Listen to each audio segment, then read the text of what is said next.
Hey, Prime members! Are you tired of ads interfering with your favorite podcasts? Good news! With Amazon Music, you have access to the largest catalog of ad-free top podcasts included with your Prime membership. To start listening, download the Amazon Music app for free or go to amazon.com/ad-free podcasts. That's amazon.com/ad-free podcasts to catch up on the latest episodes without the ads.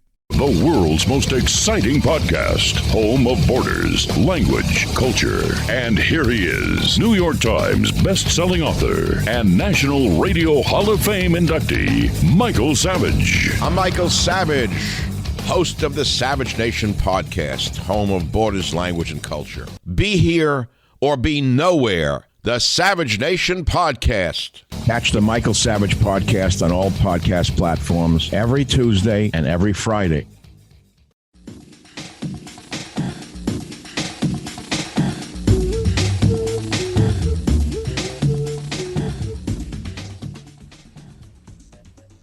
This is the Travel in 10 podcast coming to you today live from the beaches of Cozumel, Mexico. Cozumel, if you haven't ever been here before, is an island just off the coast of the Mayan Riveria. You can get here either by a short ferry ride from Playa del Carmen, or there's also a number of planes that will take you here, just a short plane ride, only about a 10-minute plane ride from the Cancun airport, another easy way to get here.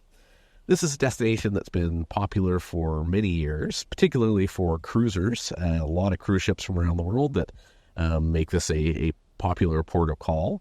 And on any day, you'll see anywhere from 5 to 10 cruise ships a day sort of cruising by and in port, and certainly a huge part of the number of visitors who come here to the island. But it's a lot more than just a day stop on a cruise as well. I think this is a great destination for families, a great place to really come and relax, get away from it all. A slower pace than you'll find at somewhere like Cancun, or even slower pace than Playa del Carmen. Beautiful resorts, beaches, and known for some of the best diving and snorkeling really anywhere in the world. Diving is definitely one of the things that draws people here and really drives the economy. Jacques Cousteau first came diving here in the 1940s and really established it as one of the top diving destinations in the world. And you'll see basically every street corner you go onto here, there is a dive shop that will take you out snorkeling for the day. So let's talk a little bit about what you want to do, things you're going to want to see, and places to stay here in Cozumel, and starting with the places to stay.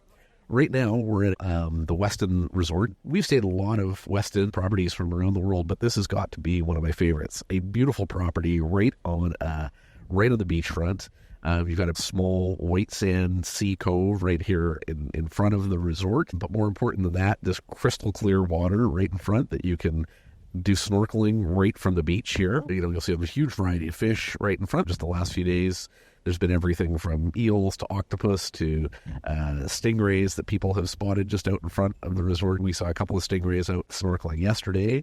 You can also take kayaks, stand-up paddleboards out from the resort, jet skis that come out from here, and they've got a dock where you can do boat excursions directly here from the resort as well. In addition to that, they've got a great spa area where even if you're not getting spa treatments, you can go up and just enjoy the spa area with multiple different hot pool, a cold plunge pool, steam room, and sauna in it. A great place for relaxing.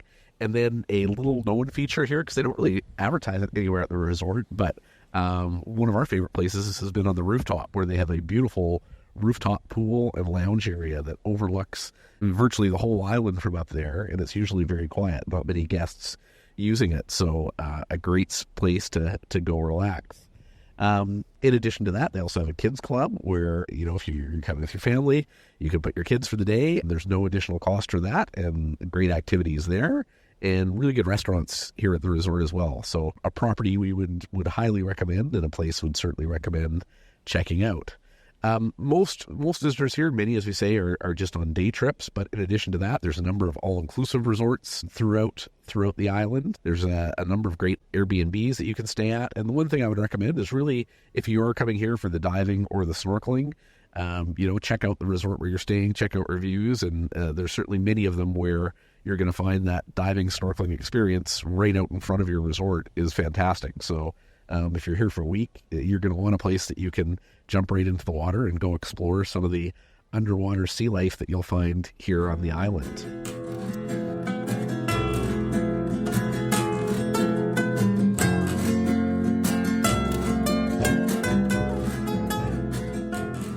In terms of getting out and seeing some of that underwater sea life, I mean, certainly you're going to find there are no shortage of places that you can snorkel just straight off the shore here, that you don't need to pay to take a boat excursion out. You can really get some great both scuba diving and snorkeling straight from the shore here. A number of places that are just to, I believe it's to the north of town, Chankana, which is that sort of park area that you can go and do snorkeling at. There's a number of beach clubs. One we went to a couple of days ago called Money Bar, which is a beach club, great food and great snorkeling right out in front. But there's probably 50 others just like that spotted along the coast. These sort of beach clubs where you can go in for the day. They've been well set up for snorkeling. In many cases, there's stairs right into the water or easy entry off the beach. A lot of them will even either give you equipment for free or for low cost, or rent equipment to you. Life jackets, snorkels, masks, everything you need to get out. And then all of them have sort of bars and restaurants there as well. And usually there's a small fee to go out and use their beach for snorkeling in front of most of the beach clubs. But usually that fee then is refunded back if you're having some snacks or drinks at the resort for the day. A few interesting restaurants. One that's right across the street here from the Westin, a place called Lobster House. There's actually two Lobster House restaurants, or Lobster Shack, restaurants that are right across the street from the resort. Freshly caught lobster that they sell by the pound. There is no menu at the restaurant. Really, all they serve is lobster together with freshly baked bread and rice and fresh vegetables and things. And your meal is based on the weight of the lobster. It's a little bit pricey. I think for two of us together with drinks and dinner was about $120, $130 US yesterday. So certainly on the high end of what you would find of most places on the island, but a fun experience and great food there as well. In addition to that, there's a great place right in the heart of town called Guido's. Been here since the 1970s, owned by a family, and been in the same family really since it was founded. It's great Italian food and really cool sort of courtyard in the middle of the restaurant. Makes a great place to spend the evening. Next, we're going to be going and checking out some other diving and snorkeling spots around the island, and we'll give you some more reviews on places to check out.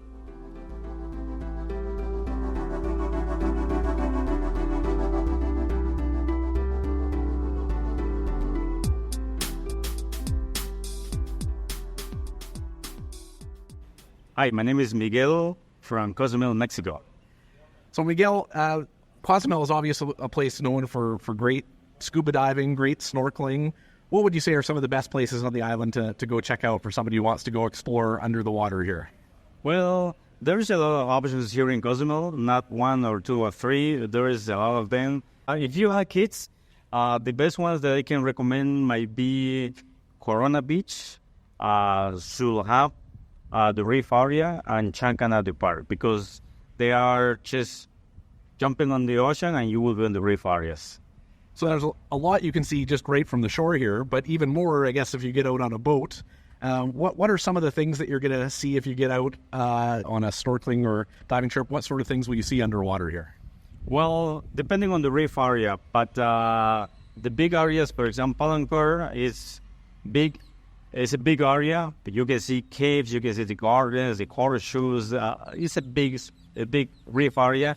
And the shallow ones, you can see tons of coral blue fishes, but on the deep areas, you can see big animals like turtles, sharks, and they are different, yeah. There's a lot of people who come diving and snorkeling here now, and I'm sure it must be starting to have an impact on some of the natural environment. What are some of the things that people can do to make sure that they have less impact when they're going snorkeling or diving here? Yeah, it's a good question. We need to create a culture to protect the environment, to protect you, and to protect everybody. There's a lot of people that they want to be here in Cozumel to enjoy diving, to enjoy snorkeling, or just swimming. But the most important thing is to help the environment, to keep it in a good shape. So we need to do it. We must do it because we need to show what we are seeing now to our kids, to the next generations. So if we keep the environment in a good shape, the reef areas in a good shape, would be nice that our kids can enjoy this kind of thing. Yeah. Really important, like not to touch anything. My understanding is even just like touching the coral once, you can really impact it. Yeah, we always recommend not touching, just pictures, and do not take anything from the ocean, from the beach areas. Just see, just take pictures, and that's all. Thanks for listening. Download more of our travel shows from around the world at www.travelin10.com.